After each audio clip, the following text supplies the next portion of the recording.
assumption that would be it. So again, it's about I mean, average out, it's about a 60-40. Yes, I've got an applicant tracking system. No, I don't. So what I want to show you a little bit about, and I actually want to walk you through the process. So I think that for anyone on the call who's got an ATS in place, I think there's a consistent battle with whether you use outside vendors for these electronic pre-screens and plug in third-party assessments, that you build your own. To what depths do you go into? Certainly you don't want a 45-minute electronic pre-screen questionnaire because your candidate drop-off will be substantial. But with the amount of flow that's coming through, and a better way to support your managers is to make sure that they're only seeing qualified candidates based on, it could be as simple as, can they work in Canada? Do they have transportation, or do they have ways to get to the specific location that they want to work at?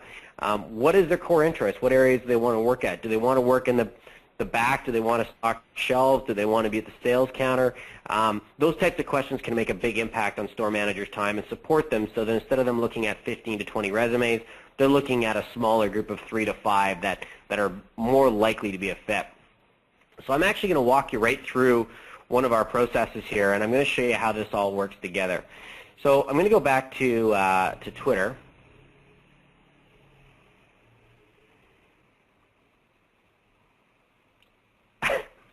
Of course it is. Oh, okay. So what we've got here is I'm going to go do a retail job tweet. So let's assume, again, we talk first off with the challenges finding more candidates. So, we've already discussed the social media idea and broadcasting jobs, but now what we're going to do is actually walk through this. So let's say someone finds a job post on our retail job tweet page. So you can see we've got a shortened link here. They're going to click through, which obviously that click-through is trackable depending on the tools that you use. And this is an example of one of our clients.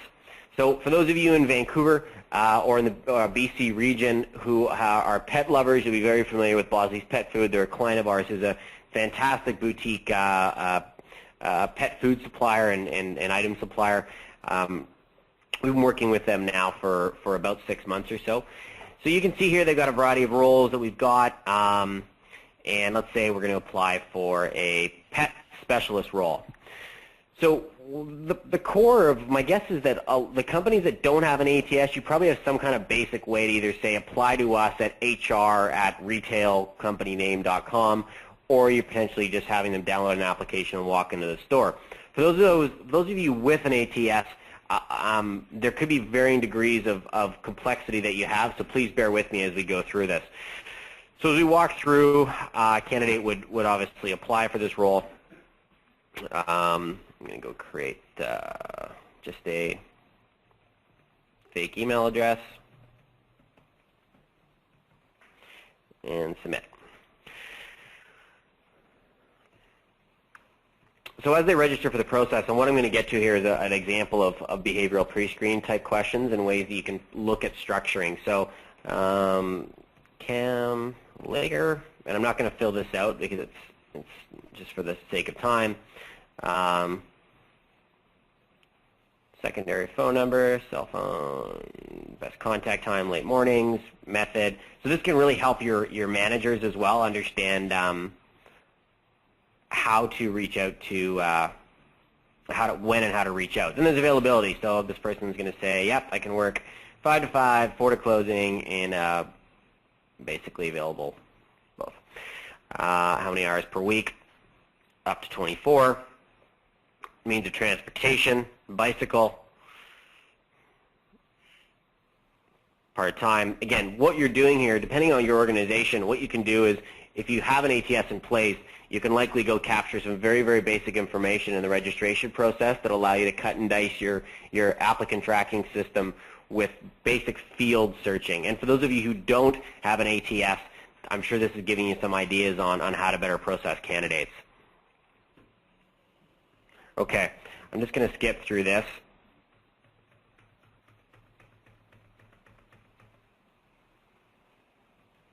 This is an availability format. So now what we do is we get into the pre-screens. So when we look at the types of pre-screen questions that we want to do, we want to make sure that it's kept simple, and you want to make sure that your candidates, you're not going to have a lot of candidate drop-off. So there's some basic questions, right? Are you legally entitled to work in Canada? That's going to save store managers time. Are you at least 15? Social insurance number. How much do you want to make? Because there's going to be obviously a range of how much these candidates are expecting. If you're a minimum wage employer and candidates don't know that, and they walk into the interview and they really want $11 an hour, without them understanding that in advance, you're basically wasting the manager's time in a very, very high level. Some of the requirements, going through, work on weekends, short notice. So some basic questions that are giving us a little bit of the candidate individual. Now, here's some of the questions that can be used to determine behavioral fit. Now, this is a really, really simple example, and I don't want you to go off, and certainly this doesn't replace third-party, scientifically proven assessments, but what it's meant to do from a pre-screen perspective. Again, I'm going to root this all back to the idea of minimizing the number of unqualified candidates that your store managers have to deal with when they're about to go make a hire. So we've got a few things. We had some basic behavioral type questions on what they would prefer to do. Small group, no. I'm not comfortable working with a small group or team. I like to work by myself. Comfortable handling cash. Do you own pets? Yep. I've got 5 dogs. Are you comfortable with animals? Yes. All right. Any allergies? No. Just because.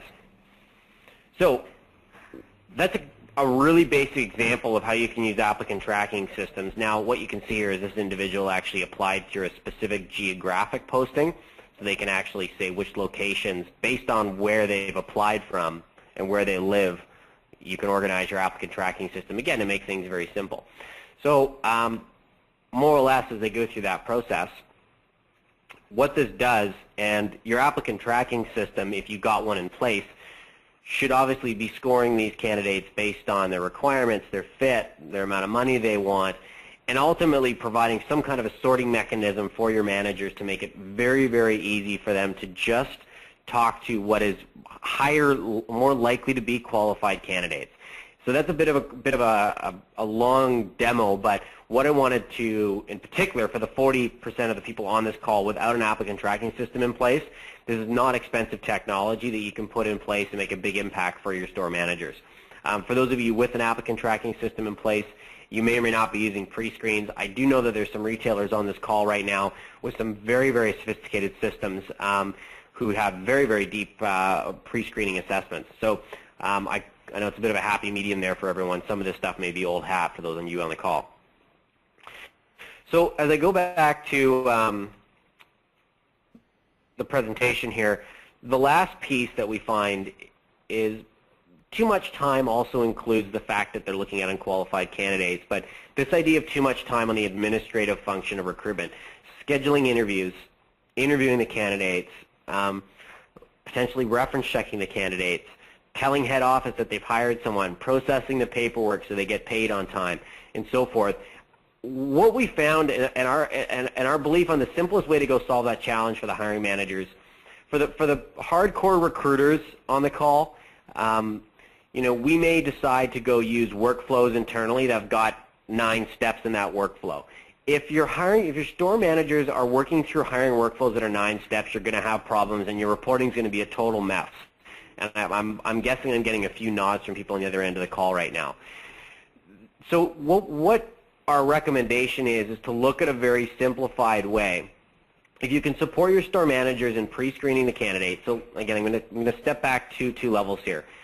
The problem of unqualified candidates, one of the simplest ways to go do it is to drive more traffic to your site, drive more applicants, and use some of the social media tools to target specific people that are more inclined to be successful within your organization, whether they work at a certain type of company, in a certain geography, have certain interests, and so forth. The unqualified candidates piece can be dramatically impacted by putting some basic pre-screening technology in place so that the candidates that, even basic stuff, can you work in Canada, for example, those types of things, by having those questions built in can really help support the stores. Now, our solution for the managers, and this has been something we've been working on now for 3 years, and certainly we believe in getting to best practice, is for those of you with an applicant tracking system on the phone, your store managers hate logging into your ATS. I can guarantee you this. Because ATSs and applicant tracking systems are never built for store managers in the retail function. Now, there are some ways to go about this, and our solution to help solving the administrative and time steps was to simplify the hiring workflow for the managers. So they don't need to see new candidates or candidates that have come through. All they're looking at is pre-screened and qualified candidates. And some of the solution is a hiring manager portal. So what I'm actually going to show you here is a piece of technology that we have built that may give you some ideas, but also something you should be asking of your applicant tracking system providers if they're not in place. So let me just go back here. So what we've got here is this is the main logon. As I mentioned, Bosley's. We're going to use Bosley's as a demo client here. We've actually got a website built for them, and what they've got is we've built a whole platform. And let me just log in here. Whoops.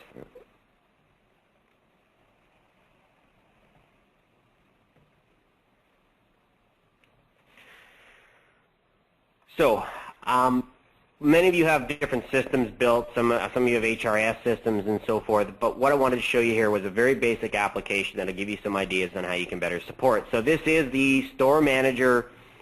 This is the recruitment technology for the store manager. So it's pretty simple. What does the store manager need to do from an administrative function? They need to add a job, right? They need to go look at their candidates, and they need to hire or reject candidates.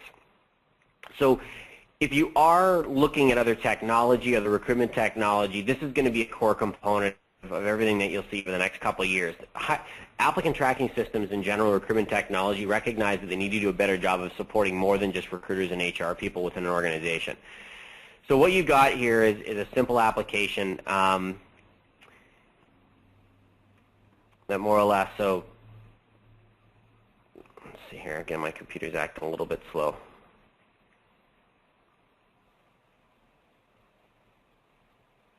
Okay.